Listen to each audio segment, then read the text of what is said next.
friend of mine called me up and said he had a pallet from a job he did and was planning on taking it to the dump, but then he remembered what I do and figured he would see if I wanted it. Naturally, being the kind of person who can't stand the idea of wood of any kind going to waste, I said, yeah, bring it to me. Those of you who follow my channel will be aware that my second ever build video was a pallet wood Jazzmaster, so I wasn't ready to do another pallet guitar just yet. However, included with the pallet was a pallet-sized chunk of the lowest grade plywood that can possibly be obtained, and I thought, you know what I haven't done yet? That's right, a fretless P-base made out of tired out, beat up plywood. So that's what we're doing here today. I glued up laminated body and neck blanks. I used 3 layers on the body and 2 for the neck. I left everything in clamps overnight, and now it's time to pull the clamps and see what we're working with.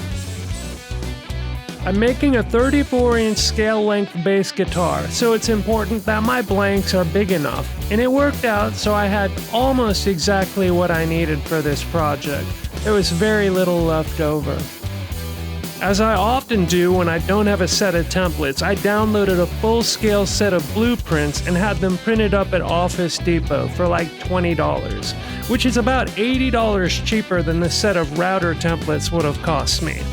My willingness to do a lot of work to save a little money is a recurring theme on this channel. I match up the drawings with the work based on the center lines, so I need to find the centers of my blanks. I tape my drawings directly to the blanks and very precisely cut along the outlines with my razor. As I remove the waste tracing paper, I follow along the outline with a Sharpie to clearly transfer the outline to my blanks. It's a painstaking process, but I get through it by reminding myself how much money I'm saving by being a crazy person. Being completely unbothered by the notion of people judging you for this type of behavior is a learnable skill. I picked mine up by being the 5th of 6 siblings. The trick is understanding that nobody's really paying attention to you at all anyway. It's what baffles me about main character syndrome. It's just so much easier to dance like no one's watching when you genuinely believe that no one is watching. But you are watching, you say? Yes, but I don't believe it. I feel like you're not listening to me. Anyway, here I'm using my oscillating belt sander to clean up my devil-may-care bandsaw cuts. For my purposes, the bandsaw is really just a tool I use to prepare my work for the oscillating belt sander. I cut a channel for my dual-action truss rod. When I built this jig, I didn't fully appreciate how much I was going to fully appreciate it.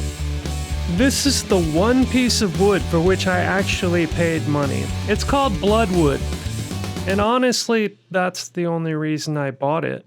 Well, that and it's a very hard wood, ideal for a fretless fingerboard.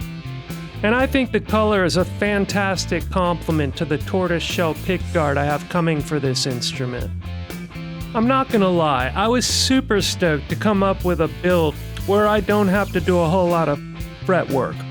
Fret work is basically highly skilled sanding, and you know how I feel about sanding. Ugh. It's just an existential crisis waiting to happen. So now it's the next day. You can tell because I'm taking clamps off instead of putting them on. I don't think it's absolutely necessary to give Titebond that much time to do its thing, but I'm all about doing things way more than they need to be done. Just ask anybody, they'll tell you that Danny is just always doing too much. Heavy sigh. And now it's time to cut everything off of this blank that doesn't look like the neck of a precision bass. I'm getting close to my lines, but leaving enough so that my trim router doesn't feel left out. It's the only tool in my shop that I'm still a little bit afraid of, and I don't want to do anything that might trigger its personality disorder. And now we're back to the only tool in my shop that I've never been afraid of. Which is actually pretty funny, because it's the only tool I own that's ever thrown anything across the room. This plywood has a really cool knotty pattern on the front, and I want to preserve that, so I'm stabilizing the knots with CA glue. I round over the edges of the body to achieve the profile I desire. Again, I use my oscillating belt sander to transition from fretboard to headstock. These Fender-style headstocks have that skateboard ramp up to the nut, and mine's even more exaggerated because I like a bit more break angle to the tuners. I didn't capture it on video, but I filled all the gaps along the length of the neck blank with epoxy resin and let it flow all the way through to the other side. Then I taped it off and let the epoxy cure inside the blank. It gave the plywood the strength and stability it needs in order to be a neck, especially on a bass guitar. Otherwise, it would have absolutely disintegrated during neck contouring. I cut fret slots, but rather than installing frets, I glued in some maple veneer so I could see where the frets should be, and I used dowels to create location markers on the side and offset towards the bass side on the front. I just wanted to do something a little different. You know, because building a bass out of plywood seemed a bit too normal. I put a 12-inch radius on the fingerboard because my research told me that's about standard. I drilled out my body cavities before cleaning them up with my trim router. If you enjoy watching me do this type of thing, it would be amazing if you'd like, subscribe, comment, and share. It's free for you, and it fools the algorithm into thinking that my content is worth pushing out to more people.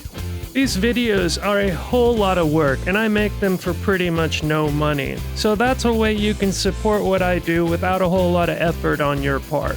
I appreciate it. Thanks so much in advance. Now that the shameless begging and pleading is taken care of, let's bring this thing on home. I installed the hardware and put the neck on for the last time. I used dental floss and a long ruler to show me where the bridge and pickups should go, and install my amazing headstock logo. I was using a spare black pickguard to help me line everything up, but now my tortoiseshell one is here, so I transfer all the parts over and ground the bridge. Finally, I string her up and give her a pretty painless setup. You know, 'cause no frets. And that, ladies and gentlemen, is just one of several ways I could have made a fretless P-bass out of plywood. Thanks so much for watching.